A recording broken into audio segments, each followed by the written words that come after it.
Good morning students. I hope all of you are doing well. In today's video we will do revision from chapter 3 Whistle Away. So all of you please take out your literature book and open page number 25. Dear students, when we whistle when we are in happy mood. हम कब whistle करते हैं? जब हम बहुत खुश रहते हैं, जब हमारा मूड बहुत अच्छा होता है, देन हम उस टाइम विसल करते हैं. And why we whistle, and whistle क्यों करते हैं? We whistle to be happy and for others to make them happy and joyful and to make situation very pleasant. It means हम whistle तब करते हैं जब हम खुश होते हैं एंड हम अपने आसपास जो हमारे लोग हैं उनको खुश रखना चाहते हैं एंड जो सिचुएशन है उसको प्लीजेंट करना चाहते हैं. मीन्स जो भी सिचुएशन में हम रहते हैं उसे बहुत काम एंड प्लीजेंट करने के लिए हम विसल करते हैं.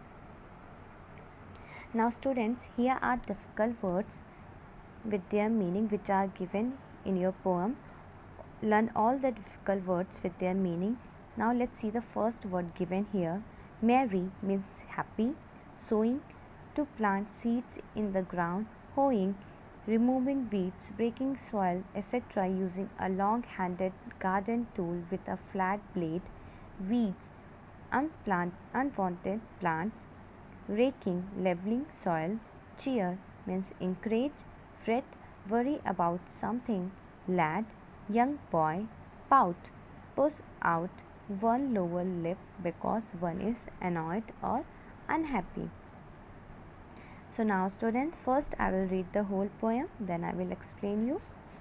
Whistle away, my merry boy, with happy face and heart of joy. If it will help you to be strong, whistle a tune when things go wrong, and whistling lightens it for you. If ever your task is hard to do, whether it be sowing the seeds, hoeing the corn, or pulling weeds, gathering fruits, or raking hay, or driving cows, whistle away. Whistle a tune if you cannot sing, and that would seem the next best thing that you can do. Perhaps 'twill cheer the heart of some who chance to hear. Better to whistle than to pout and scout and fret, no one can doubt. So keep a merry heart, my lad, and thus make other people glad. Do all the good you can each day, and as your toil whistle away. Now see the first two lines which is given on the top. Whistle away, my merry boy, with happy face and heart of joy. Here the poet conveys his message through a boy that he has a very good connection with boy. That is why he say merry, my merry boy. He said that this boy is very joy with his heart. The poet also says that if a boy is happy with his heart, then definitely his face also reflect his happiness. It means इस poem में poet अपने message को एक boy के through convey कर रहे हैं कि जो बॉय है पोएट स्टार्टिंग में ही पोएम के कह रहे हैं माई मैरी बॉय मीन्स मेरा प्यारा बच्चा. And he is saying that, वो बोल रहे हैं कि जो बच्चा है वो बहुत जॉयफुल है, बहुत हैप्पी है और बहुत खुश रहता है. अगर आप खुश रहेंगे देन अगर आप अंदर से खुश हैं तो आपका जो हैप्पीनेस है वो आपके फेस पे भी रिफ्लेक्ट करता है. बट अगर आप सैड हैं देन आपका सैडनेस भी आपके फेस पे ईजिली पता चल जाता है कि आप सैड हैं. बट अगर आप बाय हार्ट आप बहुत खुश हैं देन आपकी जो हैप्पीनेस है आपके फेस पे ईजिली रिफ्लेक्ट करने लगती है. Now see the next line given here. If it will help you to be strong, whistle a tune when things go wrong. Every time all the things will not go very smoothly, that we all know. हम सबको पता है कि हमारे life में जो चीज़ें चलती रहती हैं वो एक जैसी कभी नहीं रहती हैं. कभी भी ऐसा नहीं रहता कि हमेशा हम खुश रहेंगे. Sometimes We all face some difficulties. That moment we should not lose our temper and patience. Hence, the poet says us to whistle. It will help us energy. It will provide us energy and help to face the difficulty with patience and calmly. Whistling makes the situation better. In this line, in line में poet कह रहे हैं कि हमारी जो situation है वो life में जो सिचुएशन चलती रहती है वो एक जैसी नहीं रहती. कभी हम अपनी लाइफ में कुछ डिफ़िकल्ट सिचुएशन भी फेस करते हैं. देन उस टाइम हमें अपना टेम्पर मीन्स अपना एटीट्यूड है, अपना जो बिहेवियर है उसमें उसे लूज़ नहीं करना चाहिए. हमें खुश रहना चाहिए एंड सारी सिचुएशन जो हम अपनी लाइफ में फ़ेस करते हैं उसको बहुत पेशेंस के साथ और बहुत हैप्पीनेस के साथ उसको फेस करना चाहिए.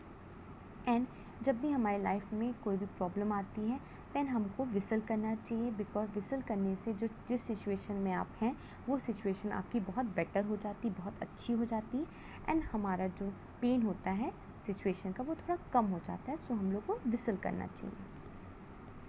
Now let's see the next line. And whistling lightens it for you if ever your task is hard to do. We know that we get different work to do, but when we do some work, we face different problem. But we have to overcome the problem with our intelligence, knowledge, and at that moment we should not just leave the problem, we should solve the problem with calmly and patiently. Means in line में poet कह रहे हैं कि हमारी life में कभी कभी कुछ डिफ़िकल्ट सिचुएशंस भी आते हैं, डिफ़िकल्ट प्रॉब्लम्स भी यहाँ आते हैं. देन उस प्रॉब्लम को हम लोग को ऐसे ही नहीं छोड़ देना चाहिए. उस प्रॉब्लम को हमें फेस करना चाहिए अपनी नॉलेज के साथ, अपनी इंटेलिजेंस के साथ, अपने पेशेंस के साथ एंड उस प्रॉब्लम को सॉल्व करना चाहिए. ऐसे ही नहीं कि किसी प्रॉब्लम को लीव करके आप आगे चल दिए, ऐसा नहीं है. प्रॉब्लम को फेस करिए पूरे अपने इंटेलिजेंस के साथ, अपने पूरे एनर्जी के साथ और अपने पूरे पेशेंस के साथ. See the next line given. Whether it be sowing the seeds, hoeing the corn, or pulling weeds, gathering food, or wrecking hay, or driving cows whistle away. In this line, the poet is saying sowing the seeds, hoeing the corn, pulling weeds, gathering fruits, driving cows. These all activities shows that the poet is saying that all these activities belongs to agriculture activities and the boy here in this poem is engaged in this agriculture activities. Means ये सारी जो activities हैं वो agriculture की activities है, जैसे कि sowing the seeds, hoeing the corn, pulling weeds. So ये सारी एक्टिविटीज़ एग्रीकल्चर एक्टिविटीज़ हैं एंड ये जो बॉय इस पोएम में है वो सारी इस एक्टिविटीज़ को करता है, वो इस एक्टिविटीज़ में इंगेज है.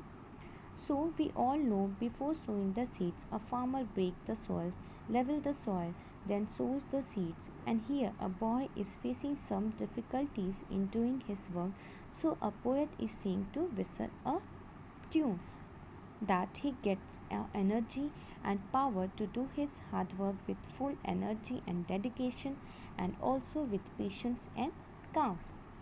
मीन्स हम सबको पता है कि एक जो फार्मर होता है वो पहले अपने जो लैंड को उसको लेवल करता है, देन उस मीन्स पहले उसे ब्रेक करता है, लेवल करता है, देन उसमें सीड्स डालता है. सो ये सब प्रॉब्लम करते टाइम पोएट को मीन्स पोएट ये देखता है कि जो बॉय है वो कुछ डिफ़िकल्टीज फेस कर रहा है ये सारे काम करने में. देन पोएट बॉय से कहता है कि आप विसल करो. विसल करने से आपको एक एनर्जी मिलेगी, एक पावर मिलेगा, जिससे आप अपना हार्ड वर्क बहुत अच्छे से कर सकते हैं विथ फुल एनर्जी के साथ एंड डेडिकेशन के साथ. और विसल करते रहिए ताकि आप काम रहें एंड पेशेंस रहें. See the next line given. Whistle a tune if you cannot sing, and that you see the next best thing. Here a poet is saying that we all are not expert in singing a song. So if we don't know how to sing, we can also whistle a tune, and it is also the best thing to do. Here in this line, इस line में poet कह रहे हैं कि हम सभी लोग बहुत एक्सपर्ट नहीं हैं गाना गाने में, ओके। सो अगर हम गाना नहीं गा सकते हैं देन उस केस में हम विसल कर सकते हैं ट्यून, क्योंकि उससे भी हमारी जो प्रॉब्लम है उसमें हमें एनर्जी मिलेगी एंड हम वो प्रॉब्लम को बहुत ईजिली और स्मूथली कर लेंगे। सो अगर आपको गाना नहीं आता है देन ऑल्सो आप विसल कर सकते हैं, क्योंकि ये भी आपको हेल्प करेगा काम रखने में। Now see the next line given, that you can not do perhaps twill cheer the heart of some who chance to hear. Here the poet told us that by whistling a tune we can lighten our mood and will not only make our mood happy but it will also help others to become happy and cheerful by listening the whistle. Means इस line में poet कह रहे हैं अगर हम whistle करते हैं then whistle करने से हमारा मूड तो बहुत अच्छा होगा ही, बट हमारे जो आसपास लोग हैं वो भी बहुत खुश होंगे एंड उन्हें भी बहुत अच्छा लगेगा। सो हमें विसल करना चाहिए अपने लिए भी एंड आसपास जो हमारे लोग रहते हैं हमारे पास उनको भी खुश करने के लिए। Now see the next line, better to whistle than to pout and scout and fret no one can doubt. Here the poet is saying that pout and scold and fret are all negative things to do. Instead of that thing we should whistle. Means poet कह रहे हैं कि scold means scolding and fret means ये सारे negative activities है जो हमें नहीं करना चाहिए, उसकी जगह हम लोग को विसल करना चाहिए ताकि हमारा सिचुएशन अच्छा रहे। Now see the next line given. So keep a merry heart, my lad, and thus make other people's glad. Do all goods you can each day, and as you toil, whistle away. In this line, here the poet says, my lad. My lad means young boy. By using this, my lad, we can say that poet loved this boy very much. That is why he says my lad means ये word जो दिया गया है poem में my lad, इससे ये पता चलता है कि पोएट उस बॉय से जो इस पोएम में यूज़ किए गए हैं उससे बहुत प्यार करते हैं। Poet is requesting that keep a cheerful heart and good heart. Poet कह रहे हैं कि हमें अपना हार्ट खुश रखना चाहिए एंड बहुत अच्छा रखना चाहिए. मीन्स गुड हार्ट मीन्स अच्छी चीज़ें सोचनी चाहिए, कोई भी नेगेटिव थॉट अपने हार्ट में नहीं लाना चाहिए. And we should always feel good. We should help others in doing their work and should also give our things and help others in every way we can do. Means हमें दूसरों की help करना चाहिए, अपनी कुछ thing दूसरों को देना चाहिए. अगर उनको उस चीज़ की ज़रूरत है देन हमें अपनी वो सामान दूसरों से शेयर करना चाहिए ताकि उनकी हेल्प हो सके. एंड जो भी चीज़ आप दूसरों के लिए कर सकें आपको वो काम करना चाहिए ताकि आप दूसरों की हेल्प करें एंड आपके आसपास जो लोग हैं वो भी खुश रहें आपसे.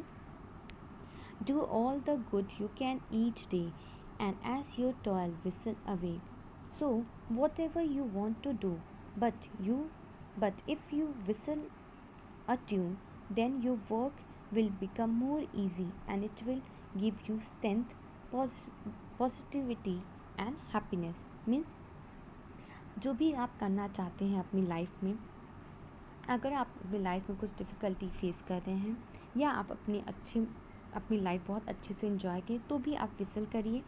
इससे क्या होता है कि आपका जो काम है वो बहुत ईज़िली आप उस काम को कर लेते हैं एंड विसल करने से आपको एक अंदर से एक एनर्जी मिलती है, अंदर से एक पॉजिटिव एटीट्यूड आता है एंड आप खुश रहते हैं.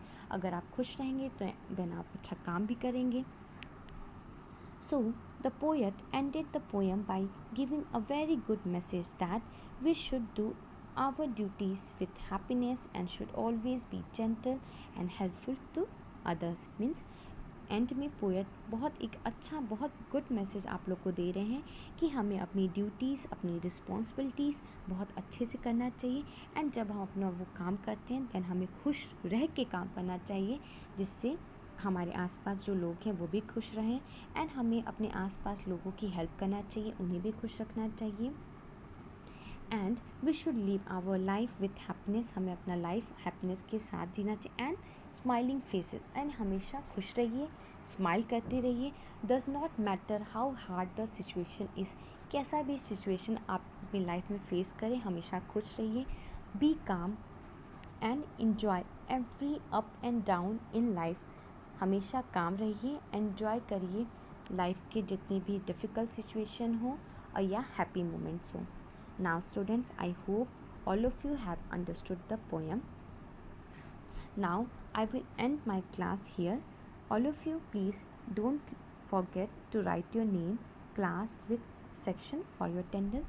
Thank you. Be safe and stay at your home.